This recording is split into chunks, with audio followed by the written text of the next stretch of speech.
And we are back. A solo play with 8 characters creates awareness about domestic violence in a scenario that's actually set 20 years from now.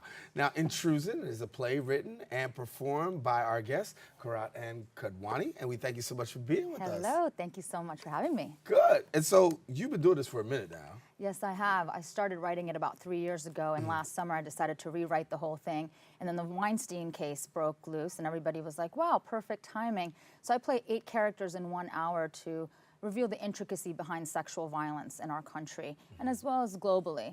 I've been performing it at festivals, getting rave reviews. I've been performing it at colleges for various programmings, RA training, Women's History Month, April Sexual Assault Awareness Month, and now it's off Broadway until the end of September. What I love about performing this show is that, of course, it's entertaining. I play 8 characters in 1 hour, but all these people come up to me after the show.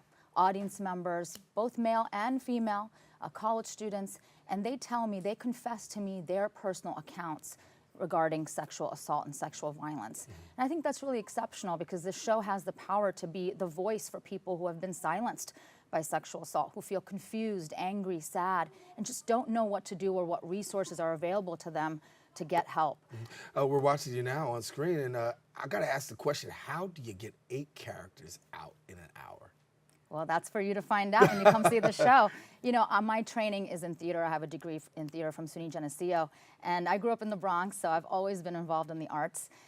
Basically, I never leave the stage. I use different props or different articles of clothing, and I use my voice and my body to transform. I'm so lucky to have such rave reviews really commending me on my ability to transform character to character so that you can see how this event, 20 years in the future, when one person comes forward about their rape, starts to resemble our current society and how this one event affects different sectors of our society. So I play a college student who is moved into action. She starts a candlelight vigil and then by the end is having a full-blown protest.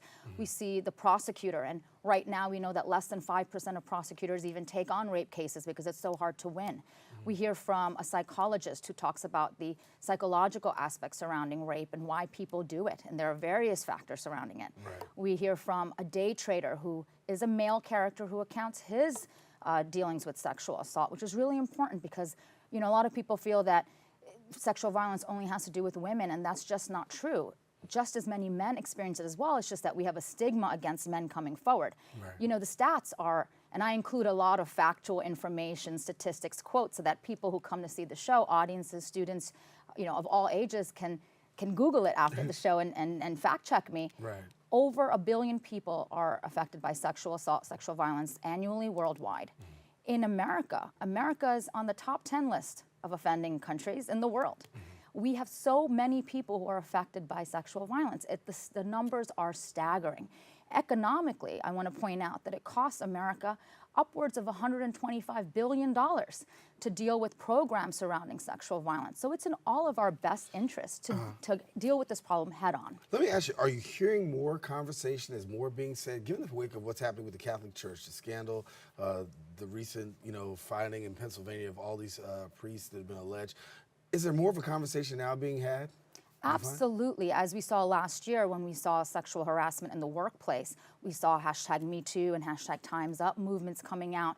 I think that more and more people are getting awareness about the issue and are feeling motivated to speak up, and because you are not alone. You know, that's what Intrusion does as well. That's one of the themes of Intrusion, is that it is all around us in every sector of our society, from the top down. In politics, every day we're hearing about another politician who is a sexual predator. We are hearing about it from religious leaders, from professors, college students, athletes, actors. It's everywhere. It's become normalized. And what we're trying to do here with Intrusion, you know, that's what's so beautiful about theater and with art, is that you can allow the audience to see a focused aspect of the issue and then turn it inwards and say, what can I do to make a change? 8 characters in an hour. You can check out the show Intrusion. Now, please let people know when, where, and where they can go. Absolutely. You can check out my website, intrusionshow.com. That has all the dates. The ticketing is on telecharge, so I'm excited. It's off-Broadway, playing at the St. Luke's Theater on 46th Street and 8th Avenue. So for somebody who comes and they watch, what is the takeaway that you're hoping that people take away out of this? The takeaway is that change takes time.